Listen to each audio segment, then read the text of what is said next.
నమస్తే, good morning Telangana. నేను మీ journalist Manoj. ఇక మరోసారి కాళేశ్వరం కమిషన్ సంబంధించి చివరి దశకు వచ్చింది విచారణ.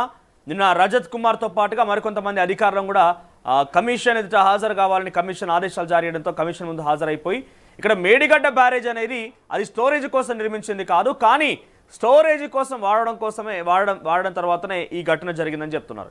ఇది కాకుండా 2019లోనే ఇరిగేషన్ శాఖకు సంబంధించి సెక్రటరీగా పనిచేసిన రజత్ కుమార్ ఏం చెప్తున్నాడంటే 2019లోనే ఇక్కడ కాళేశ్వరం సంబంధించి ఆ పిల్లర్ల కుంగుబాటుకు సంబంధించి ఏదైతే జరిగిందో అదంతా అప్పుడే గుర్తించినాం మేము.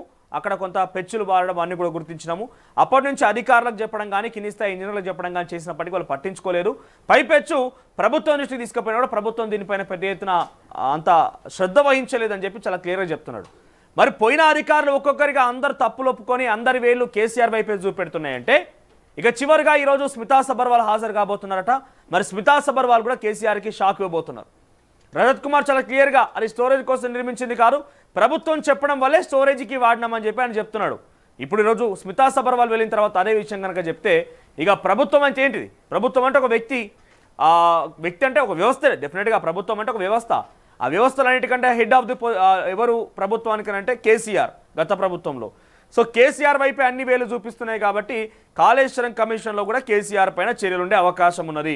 చూద్దాం. ఇక ఇదే అంశానికి సంబంధించి వివిధ వార్తాపత్రికల్లో వచ్చిన కథనాలు, దానికి సంబంధించి విశ్లేషణ చేసుకుందాం. సో ముందుగా తొలి వెలుగు విషయానికి వస్తే తొలి వెలుగులో బన్నీని వదలని రేవంత్, అల్లు అర్జున్ ఫ్యాన్స్ పై కేసులు, సంధ్యా థియేటర్ యాజమాన్యానికి నోటీసులు. రైట్, ఇది బ్యాన్ రైటంగా ఉన్నది. మరోవైపుగా అసెంబ్లీకి ఆటోలో వెళ్ళిన కేటీఆర్, తర్వాత విగ్గు పెట్టు కొత్త పిల్లను పట్టు, హైదరాబాద్లో నిత్య పెళ్లి కొడుకు 50 మందిని పెళ్లి చేసుకుని మోసం, మ్యాట్రిమోనీలో అందమైన ఫోటోలు పెట్టి ప్రకటనలు, పెళ్లి చేసుకొని కట్నం తీసుకొని పరార్, నిందితుడు వంశీకృష్ణ కోసం పోలీసుల గాలింపు. ఒక్కని 50 మంది ఎట్లా పెళ్లి చేసుకున్నారు నాయన? విగ్గులు మార్చడట, విగ్గులు మార్చి కొత్త పిల్లను పట్టడంట వీడు. ఇక హీరోయిన్కి సెక్సువల్ టార్చర్, కమిటీ కుర్రోడు కాదు కామ కుర్రోడు, యువతిని వేధిస్తున్న యూట్యూబ్ స్టార్ నటుడు ప్రసాద్ బెహ్రా అరెస్ట్. ఆ పాప మా అమ్మాయి ఇచ్చినటువంటి కంప్లైంట్ కాపీ చూస్తే, ఆ అమ్మాయి ఇచ్చిన కంప్లైంట్ పిటిషన్ చూస్తే ఇంత దారుణమా, ఇంత ఘోరమా, వాడు ఏం మాట్లాడిండి ఏంది మొత్తం కూడా చాలా క్లియర్ రాసుకొచ్చింది. అమ్మాయి కొన్ని మాట్లాడని చూపించని పదాలను కూడా రాసుకొచ్చింది.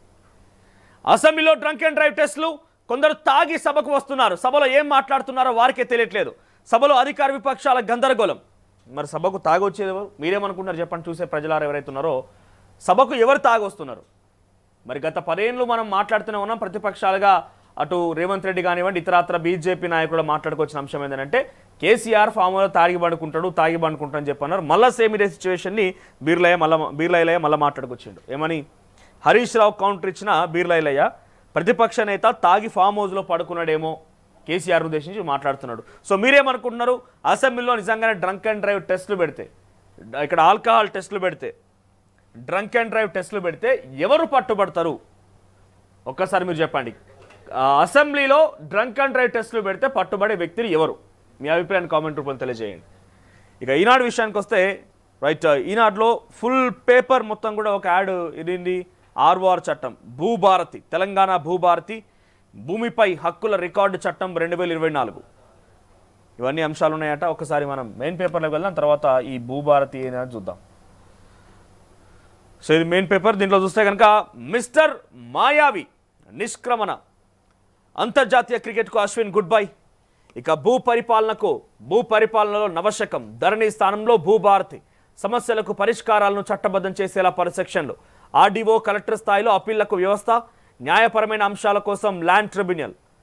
ఇక వివాదాలపై పేదలకు ఉచిత న్యాయ సలహాలు, ఆబాది గ్రామకంఠం ప్రాంతంలోని నివాస స్థలాలకు సంపూర్ణ హక్కులు. ఇక భూముల సమాచారం దాచలేరిక, ఎవరైనా ఎక్కడై నుంచైనా వివరాలు చూసేలా ఏర్పాట్లు, 11 కాలమ్స్తో పహాని.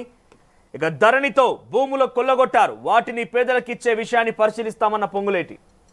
ఇక పక్కనే ప్రధాని అదాని కలిసి దేశం పరువును తాకట్టు పెట్టారు, జేపీసీ కోసం అవసరమైన చలో రాష్ట్రపతి భవన్. అరెస్టుల భయంతో బారాస లొంగిపోయిందన్న సీఎం రేవంత్, కాంగ్రెస్ చలో రాజ్ భవన్ అడ్డుకుంటున్న పోలీసులు. కాంగ్రెస్ చలో రాజ్ భవన్ని అడ్డుకున్న పోలీసులు ఉద్రిక్తతనట, రోడ్డుపై బైఠాయించిన రేవంత్ బట్టి. పోలీసులు అడ్డుకున్నారా? ప్రభుత్వం మీది, ముఖ్యమంత్రి మీరు, మంత్రులు మీ వాళ్ళు ఉన్నారు, హోంశాఖ మీ దగ్గర ఉన్నది, మిమ్మల్ని పోలీసులు అడ్డుకున్నారా? ఇక మాటల మంటలు, అంబేద్కర్పై అమిత్ షా వ్యాఖ్యలు కలకలం, క్షమాపణ చెప్పాలని విపక్షాల డిమాండ్, సభలోనూ బయట తీవ్ర నిరసనలు, షా రాజీనామా చేయాలి అంటున్న కాంగ్రెస్, బాబాసాహెబ్ను గౌరవిస్తోంది మేమే అంటున్న ప్రధాని. ఇక పక్కనే వాస్తవాల వక్రీకరణ అంటున్న అమిత్ షా, అంబేద్కర్పై తన వ్యాఖ్యల్ని కాంగ్రెస్ వక్రీకరించిందని కేంద్ర హోంశాఖ మంత్రి అమిత్ షా స్పష్టం చేశారు. గతంలోనూ ఆ పార్టీ ఇలాగే వ్యవహరించిందని తెలిపారు. తన వ్యాఖ్యలపై కలకలం రేగిన నేపథ్యంలో బుధవారం ఆయన మీడియాతో మాట్లాడారు. కాంగ్రెస్ వక్రీకరణను ఖండిస్తున్న, రాజ్యాంగాన్ని కాపాడటానికి ఎన్డీఏ నేతలు కృషి చేస్తున్నారనే అక్కసుతో ఆ పార్టీ ఇలా వ్యవహరిస్తోంది. కాంగ్రెసే అంబేద్కర్ వ్యతిరేకి, రిజర్వేషన్ల వ్యతిరేకి, మా పార్టీ ఎన్నడూ అంబేద్కర్ను అవమానించలేదని స్పష్టం చేసిరట అమిత్ షా. ఇక మరోవైపుగా పరిశోధకులకు కరదీపిక, అరసం జాతీయ అధ్యక్షుడికి కేంద్రం సాహిత్య అకాడమీ పురస్కారం, పెనుగొండ లక్ష్మీనారాయణను వరించిన అవార్డు. ఇక పక్కనే సీఎం ధర్నా విడ్డూరం, కేసీఆర్ రేవంత్ రెడ్డి బొమ్మ బొరుసు లాంటి వారు, కేంద్ర మంత్రి కిషన్ రెడ్డి ధ్వజం. ఇక మరోవైపుగా ఫార్ములా ఈ కార్ రేస్పై సభలో చర్చిద్దామని రేవంత్ రెడ్డికి సవాల్ విసిరినటువంటి బహిరంగ లేఖ రాసిన కేటీఆర్ ఇక నిన్న అసెంబ్లీకి వెళ్లే సమయంలో ఆటోలో వెళ్తున్నారు. ఈ ఆటోని అయితే హైదరాబాద్ ఎక్కడ చూడలేదు, మరి ఎప్పుడైనా కనబడుతున్నాయి మధ్యలో వచ్చినాయి కొత్తవి? మరి అంటే వీళ్ళ కోసం నిన్న జగదీష్ రెడ్డి ఏమన్నాడు, ఈ షర్ట్ ఇప్పుడే గుట్టించారా సార్ నల్ల చొక్కా అని అంటే, నిన్ననే గుట్టించుకొని వచ్చినా అన్నాడు. మళ్ళీ ఆటో గుట్ట నిన్నే ఎక్కడికి వెళ్ళినా బయటికి వెళ్ళి పట్టుకొచ్చిరా, కేటీఆర్ నడపాలి కదా కాబట్టి. ఇక ముంబై తీరంలో ఘోర ప్రమాదం, రైట్. ఆ తర్వాత జమిలీ ఎన్నికలపైన 31 మందితో జేపీసీ, లోక్సభ నుంచి 21, రాజ్యసభ నుంచి 10 మంది సభ్యులు. సీఎం రమేష్, బాలశౌరి, హరీష్, బాలయోగిలకి చోటు. కాంగ్రెస్ తరఫున ప్రియాంక, ఎన్సీపీ నుంచి శరద్ పవార్ టీం నుంచి శరద్ పవార్ కుమార్తె సుప్రియ వీళ్ళని జేపీసీలో తీసుకున్నారంటే. ఇక ఆంధ్రజ్యోతి విషయానికి వస్తే రైట్, ఇందులో కూడా ఫుల్ యాడ్ ఉంది. ఇవాళ మొత్తం నాకు తెలిసి పత్రికలు ఇదే పంచాయతీ, దగ్గర ఒక 10-20 కోట్లు ఖర్చు పెట్టుంటారు మొత్తం, అంతకు మించి ఎక్కువైందో ఇంకా. రైట్. ఇక ద్వితీయ శ్రేణి నగరాల్లో 30,000 ఐటీ ఉద్యోగాలు, తొలి విడతలో 5 జిల్లాల్లో కంపెనీల ఏర్పాటు, ఐటీ సర్వ్ అలయన్స్తో ప్రభుత్వం వారి ఒప్పందం. నాకు తెలిసి బహుశా మన తొలి వెలుగు చూస్తున్నట్టున్నారు. మనం ఏమంటున్నామంటే ప్రతిరోజు మనం అడిగేది ఒకటే, కేవలం హైదరాబాద్ కాన్ఫైన్డ్గా మీరు ఇండస్ట్రీస్, కొత్త ఐటీ కంపెనీలు తీసుకురావడమే కాకుండా ద్వితీయ శ్రేణి నగరాలు అంటే కరీంనగర్, వరంగల్, ఇంకా ఆదిలాబాద్, మహబూబ్ నగర్, నల్గొండ లాంటి ప్రాంతాల్లో కూడా మీరు డైవర్సిఫై చేస్తే, ముఖ్యంగా ఉత్తర తెలంగాణకు సంబంధించిన దాంట్లో మీరు డైవర్సిఫై చేస్తే అక్కడ కూడా ఉపాధి అవకాశాలు దొరుకుతాయి, అక్కడ కూడా బిజినెస్ పెరుగుతుంది, అక్కడ కూడా డెవలప్మెంట్ యాక్టివిటీస్ వస్తాయి. కానీ కేవలం హైదరాబాద్ చుట్టుముట్ట చేస్తామంటే హైదరాబాద్ మాత్రమే పెరిగిందే, ఇంకా పెరిగింది తప్ప దీంట్లో కొత్తగా ఒరిగేదేం లేదు. సో బహుశా ఆ ఆలోచన దిశగా కాంగ్రెస్ పార్టీ ప్రభుత్వం, ఐటీ శాఖ మంత్రి శ్రీధర్ బాబు ఆలోచన చేస్తున్నట్టున్నారు. అందుకే ద్వితీయ శ్రేణి నగరాల్లో కూడా ఐటీ కంపెనీల కోసం ప్రయత్నం చేస్తున్నారట ఆయన. ఇక భూమికి భరోసా అంటూ పొంగులేటి శ్రీనివాసరెడ్డిన భూభారతికి సంబంధించి ఏదైతే అది ప్రవేశపెట్టిరో దానికి సంబంధించిన అంశం ఒకటి హైలైట్గా ఉంది. సామాన్యుల భూ హక్కులను పరిరక్షిస్తామని చెప్పి, ఆ తర్వాత అదానికి ప్రధాని అండా, ఇద్దరు కలిసి దేశం పర్వ అంటూ సేమ్ కాంగ్రెస్ పార్టీ ధర్నా ఐటమ్ ఆంధ్రజ్యోతి కూడా కవర్ చేసింది. కేంద్ర సాహిత్య అకాడమీ అవార్డు పెనుగొండకు అంటూ ఒక వార్త. తర్వాత ఇరకాటంలో అమిత్ షా, నిన్న పార్లమెంట్లో జరిగినటువంటి ఆ ఘటన ఏదైతే అంబేద్కర్ను ఉద్దేశించి అమిత్ షా మాట్లాడిన మాటలకు సంబంధించి కూడా సేమ్ వార్త ఒకటి ఏబిఎన్లో హైలైట్గా ఉంది ఆంధ్రజ్యోతి పత్రికలో. ఇక 2 నుంచి టెట్, తర్వాత ముంబైలో పడవ ప్రమాదం, 13 మంది మృతి. ఇక F1 నుంచి H1Bగా మార్చుకోవచ్చు, వీసా నిబంధనల సరళతరం, అమెరికా కంపెనీలో విదేశీ నిపుణులకు సులభంగా కొలువులు. ఇక పక్కనే దమ్ముంటే చర్చ పెట్టండి, ఫార్ములా ఈ పైన శాసనసభలో చర్చించాలని చెప్పి బహిరంగ లేఖ రాసిన కేటీఆర్. ఇక సీఎం రేవంత్ ధర్నా విడ్డూరం, అదానిపై మాట్లాడిన నైతిక హక్కు సీఎంకు లేదు, అవినీతి జరిగిందని ఒక సాక్ష్యమైనా చూపగలరా, తాటాకు చప్పులకు మోదీ ప్రభుత్వం భయపడదు, కేంద్ర మంత్రి కిషన్ రెడ్డి వ్యాఖ్యలు. ఇక గురుకులాలపై మాటల యుద్ధం, వసతులు, కాలుష్యత ఆహార ఘటనలపైన అసెంబ్లీలో కాంగ్రెస్ వర్సెస్ బీఆర్ఎస్, పిల్లల ఆహారంలో తప్పు జరిగితే కఠిన చర్యలు అంటున్న సీతక్క. టీవీ ఆంధ్రజ్యోతిలో హెడ్లైన్స్ కావాలి. ఇక వెలుగు విషయానికి వస్తే ఇందులో కూడా సేమ్ యాడ్.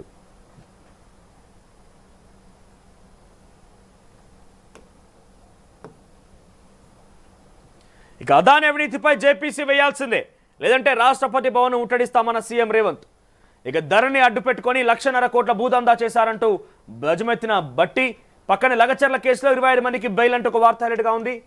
ఇక నేటి నుంచి బుక్ ఫైర్, హైదరాబాద్ బుక్ ఫైర్ను గురువారం నుంచి ఈ నెల 29 వరకు కూడా ఎన్టీఆర్ స్టేడియం నిర్వహించనున్నారు. సుమారు 350 స్టాల్స్ను ఏర్పాటు చేశారు. 210 మందికి పైగా ప్రచురణకర్తలు, డిస్ట్రిబ్యూటర్లు పుస్తకాలను బుక్ ఫైర్లో ప్రదర్శించారు.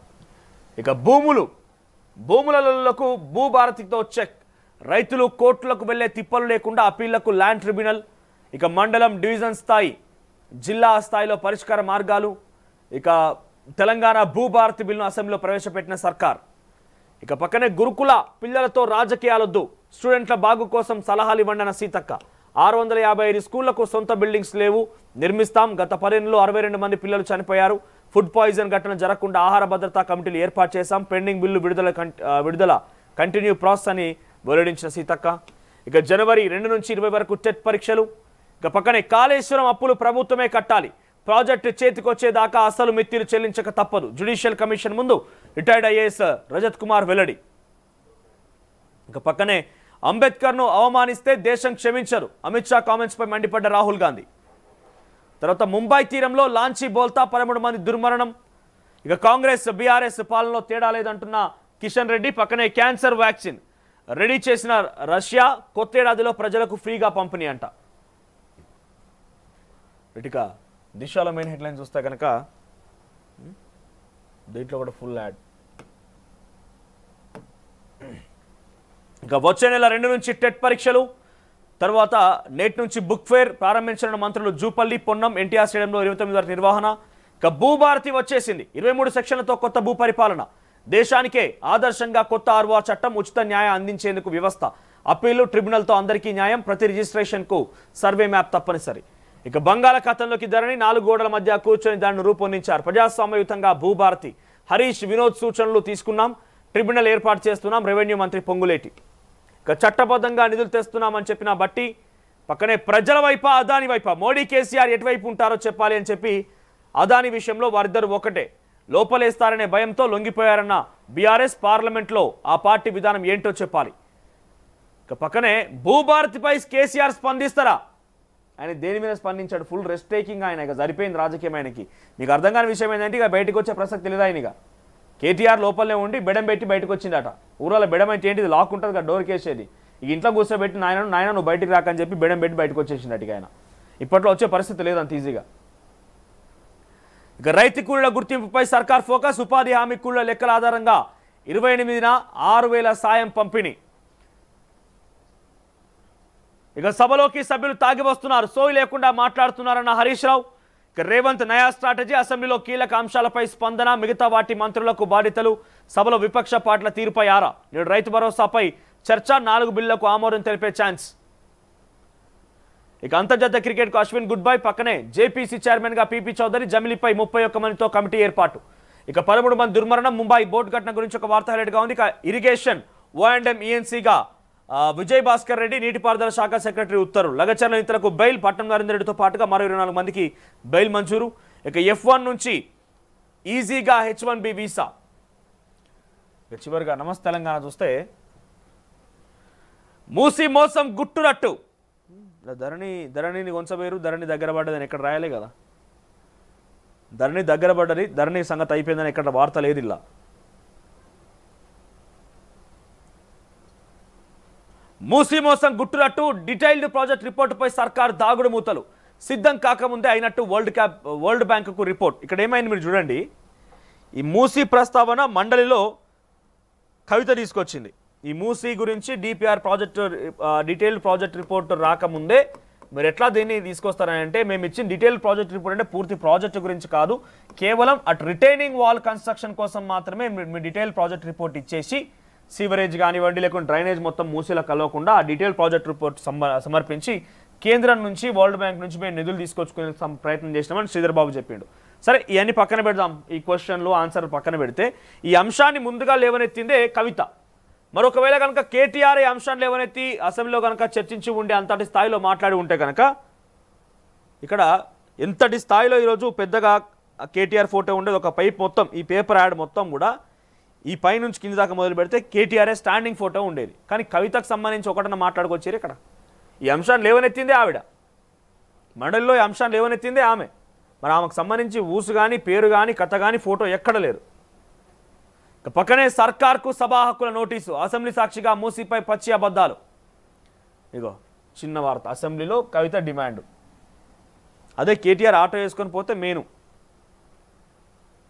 ఇక పక్కనే అంబేద్కర్ అనడం ఫ్యాషన్ అయిపోయింది. ఎన్నిసార్లు దేవుడిని స్మరిస్తే స్వర్గానికైనా వెళ్ళొచ్చు. రాజ్యసభలో హోంమంత్రి అమిత్ షా వ్యాఖ్యలు దేశవ్యాప్తంగా దుమారం, విరుచుకుపడ్డ విపక్షం. ఇక ఫార్ములా ఈపై చర్చిద్దామన్న కేటీఆర్. ఇక సీలింగ్ భూమి సమర్పయామి, 1000 కోట్ల విలువైనటువంటి ప్రభుత్వం మీ దారాదత్తం. గాంధీ భార్య శ్యామలాదేవి కూతురు నందిత సోదరుల పేరు మీరకు పట్టా మార్పిడి. ఎన్నికలకు ముందే గాంధీ కబ్జా బాగోతాన్ని పసిగట్టిన రిజిస్ట్రేషన్ రద్దు చేసిన కేసీఆర్ సర్కార్. అధికారికంగా 12 ఎకరాలు కబ్జా కింద మరో 30 ఎకరాలు గాంధీకి అప్పగించిన రేవంత్ సర్కార్. భూమిని నాలాగా మార్పిడి చేసి రియల్ ఎస్టేట్ వ్యాపారానికి సిద్ధం చేస్తున్న గాంధీ హైట్స్ కంపెనీ రికార్డులు అందుబాటులో లేవన్న తహసీల్దార్. గాజుల రామారంలోని సర్వే నెంబర్ 307లోని ప్రభుత్వ భూమి. ఇది ప్రభుత్వ భూమి అంటే పక్కనే గాంధీ టవర్స్. ఎమ్మెల్యే గాంధీ చిన్న కూతురు నందితా గాంధీ పేరుతో ఉన్న రెవెన్యూ రికార్డ్ అటు ఇది. ఇక పక్కనే చూస్తే గుండెపోటుతో ఎస్ఎస్ఏ ఉద్యోగిని మృతి. 10 రోజులుగా సమ్మె చేస్తుండటంతో ఒత్తిడికి గురై 5 రోజుల క్రితం గుండెపోటు, హైదరాబాద్లో చికిత్స పొందుతూ మృతి. ఇక ఆయిల్ ఫామ్ సాగు అట్టర్ ఫ్లాప్ అంటూ ఒక వార్త. తర్వాత పక్కనే లగచర్ల రైతులకు బెయిల్, ఫలించిన బీఆర్ఎస్ న్యాయ పోరాటం. పట్టం నరేందర్ రెడ్డి 25 మంది రైతులకు ఊరట, బాధిత కుటుంబాలు, బీఆర్ఎస్ శ్రేణుల హర్షం. కొడంగల్ నియోజకవర్గంలో భారీగా సంబరాలు. ఇక గ్రామాల్లో మళ్ళీ వీఆర్ఓల వ్యవస్థ. ఇక మూలధన వృద్ధి, సమగ్ర అభివృద్ధి. 10 ఏళ్లలో తెలంగాణ పెట్టుబడి వ్యయం 4 లక్షల కోట్లు. సో ఇవి హైలైట్స్గా ఉన్నాయి. ప్రతి వార్తాపత్రికల్లో కూడా ఫుల్ పేజీ మొత్తం యాడ్కే పరిమితమైంది భూభారతి. అసలైన తొలి వెలుగు. ఫాలో వాట్సాప్ @తొలి వెలుగు official.